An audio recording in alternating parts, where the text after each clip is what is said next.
Halo semuanya, selamat datang di channel Albi Film. Kali ini kita akan membahas film Squid Game episode keempat.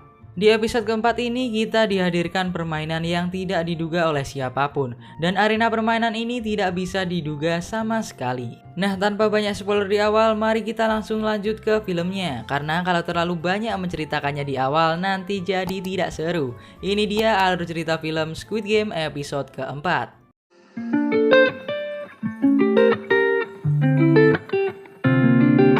Episode keempat diawali dengan memperlihatkan pemain satu-satu yang pergi meninggalkan barisan.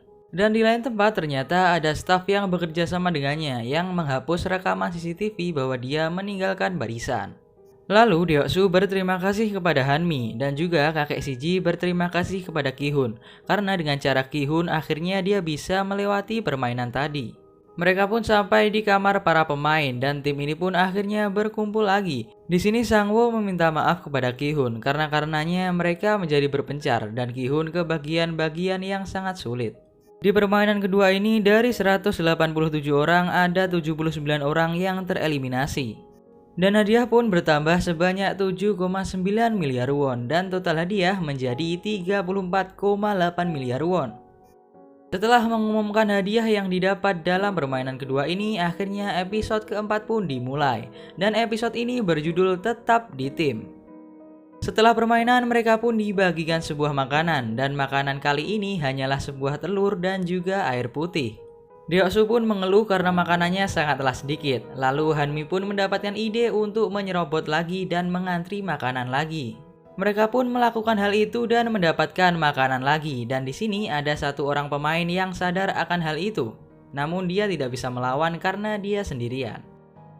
Karena aksi tim Deoksu yang mengambil makanan dua kali, akhirnya ada beberapa orang yang tidak kebagian makanan. Mereka pun protes kepada staf dan staf pun menjawab bahwa mereka sudah menyediakan makanan sebanyak jumlah pemain. Lalu gadis tadi pun angkat bicara. Dia pun mengatakan bahwa tim Deoksu mengambil makanan sebanyak dua kali. Salah satu orang yang tidak kebagian makanan ini pun marah kepada Deoksu. Dan akhirnya terjadilah perkelahian antara mereka berdua dan staf hanya melihatnya saja. Dan karena tubuh orang ini kecil dan Deoksu tubuhnya sangat besar, akhirnya orang ini pun meninggal. Karena hal ini, Ki-hun pun protes kepada staf. Kita tidak seharusnya saling bunuh pemain di sini. Kita seharusnya bermain permainan dan akan mendapatkan hadiahnya. Tapi tiba-tiba, di tengah-tengah Ki-hun protes, tiba-tiba hadiahnya pun bertambah. Dan pemain yang meninggal tadi termasuk ke pemain yang tereliminasi.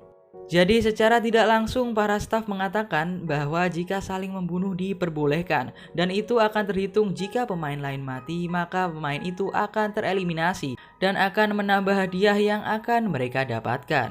Di lain tempat Junho mengganti topengnya yang sebelumnya lingkaran menjadi kotak. Dan ketika dia ditegur oleh staf segitiga pun ini kaget karena yang dia tegur adalah staf kotak yang berarti dia menegur atasannya. Lalu kita pindah tempat lagi. Ternyata pemain 111 adalah dokter dan dia bernama Beongki. Dia mengoperasi dan mengambil organ-organ orang yang sudah tereliminasi dan dimasukkan ke dalam sebuah plastik. Tentu saja ini dilakukan untuk dijual kembali dan mendapatkan uang lebih.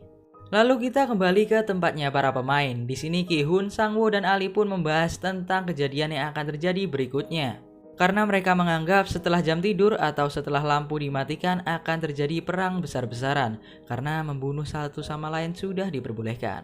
Ki-hun pun mengatakan kepada Saebyeok, jika kau butuh bantuan kau bisa datang ke tim kami. Ki-hun mengatakan hal ini karena Saebyeok sendirian dan tidak memiliki tim dan juga Saebyeok diincar oleh Deoksu.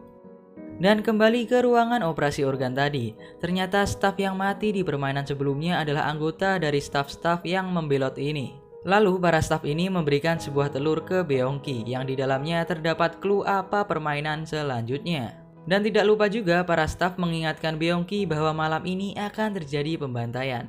Jadi para staf pun menyarankan agar Beongki masuk ke sebuah tim yang paling kuat. Setelah kembali ke kamar para pemain, Beongki pun langsung mendatangi timnya Deoksu. Awalnya dia pun ditolak, namun akhirnya setelah dia mengatakan bahwa dia mengetahui permainan selanjutnya, akhirnya dia pun diterima di dalam tim ini.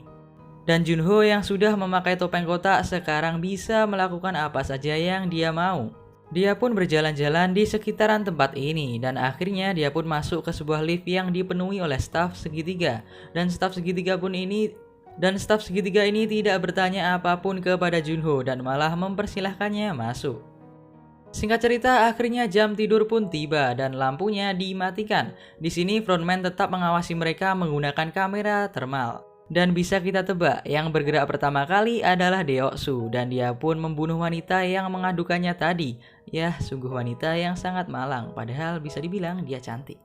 Wanita itu pun berteriak dan keributan pun terjadi di mana-mana. Setelah mengincar wanita itu, Deoksu mengincar Saebyeok. Saebyeok pun terlibat pertarungan dengan Deoksu dan di sini pertarungannya cukup sengit hingga akhirnya Saebyeok pergi ke tempatnya Ki-hun karena dia kelelahan. Dan tanpa disangka ternyata Ali, Ki-hun dan juga Sang-woo bisa bertarung dengan baik. Sayangnya di sini mereka kehilangan kakek Shiji karena dia tidak ada di kasurnya. Beberapa saat setelah itu akhirnya kita akan melihat tim Deoksu akan melawan tim Ki-hun.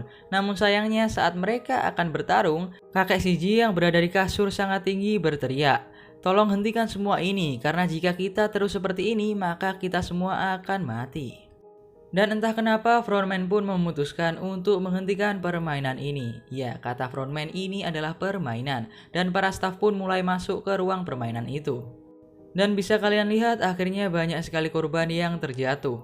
Dan di tengah-tengah itu Junho bertanya kepada Ki-hun, apakah ada pemain yang bernama In-ho di sini? Lalu Ki-hun pun menjawab bahwa kita tidak saling mengenal nama satu sama lain. Lalu Junho pun langsung pergi begitu saja dan Ki-hun tidak tahu siapa yang bertanya tadi. Setelah itu para staf pun mengambil orang-orang yang sudah tereliminasi dan tidak lupa frontman tetap mengawasi mereka. Karena Ki-hun kepikiran tentang apa yang ditanyakan staf padanya tadi yang merupakan Junho, dia pun bertanya kepada timnya, "Siapa nama kalian?" Dan akhirnya mereka pun berkenalan satu sama lain dan tidak lupa juga Saebyeok. Namun sayangnya mereka tidak bisa mengetahui nama kakek Shiji.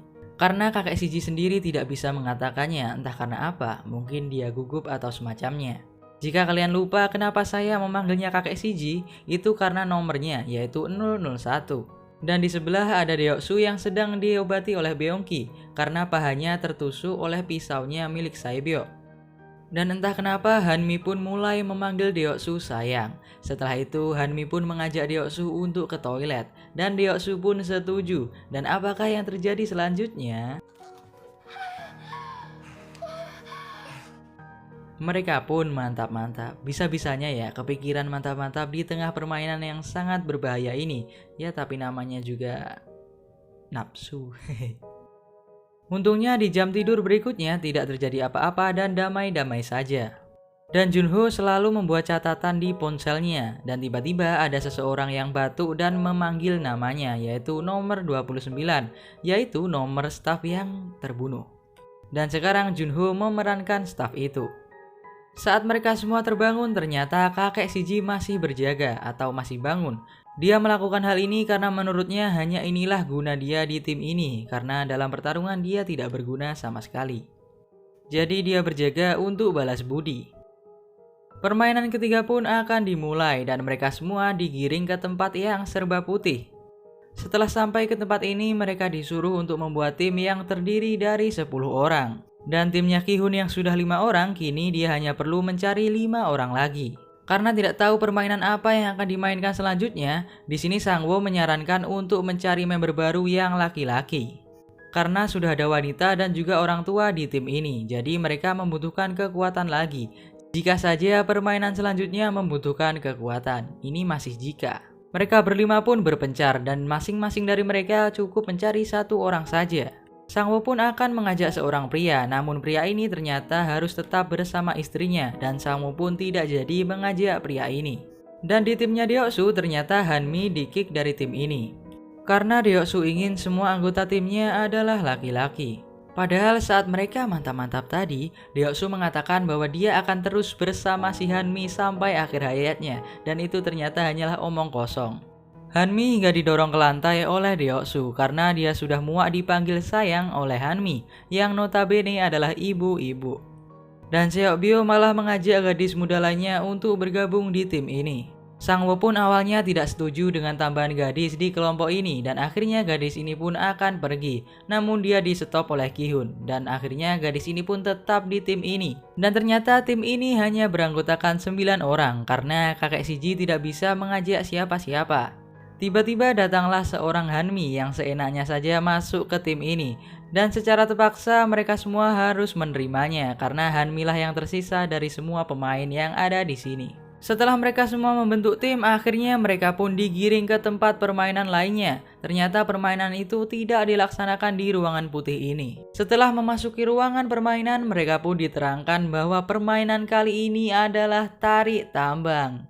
Nah, akhirnya yang dikhawatirkan oleh Sang Wo pun terjadi, yaitu permainan yang mengandalkan kekuatan.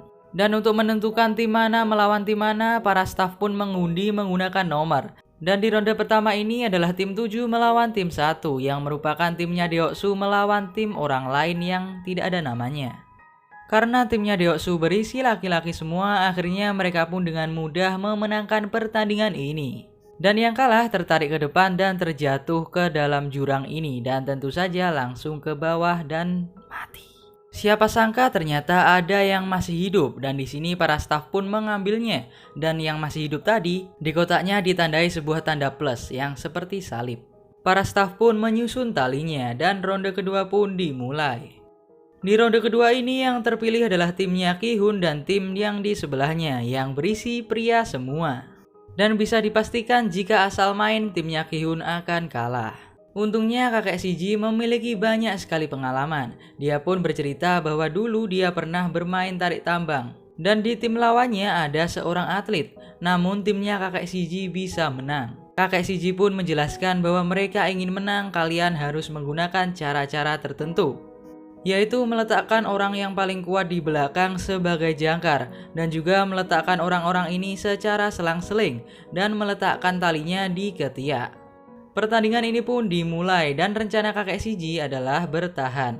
10 detik pertama mereka harus bertahan dan berbaring. Hingga ada saatnya tim lawan melakukan kesalahan. Akhirnya momentum yang ditunggu-tunggu pun tiba. Tim lawan melakukan kesalahan dan tim Ki-hun mulai menarik. Awalnya mereka pun bisa menarik tim lawan.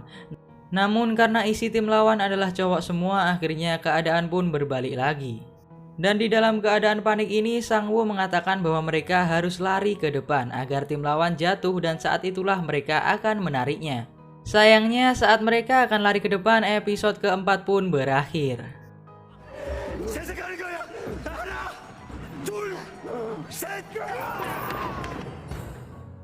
Nah, gimana nih hasil akhir dari tarik tambang ini? Mari kita lihat di episode selanjutnya. Dan buat kalian semua yang nonton sampai akhir, terima kasih banyak. Sampai jumpa di video selanjutnya. Ciao.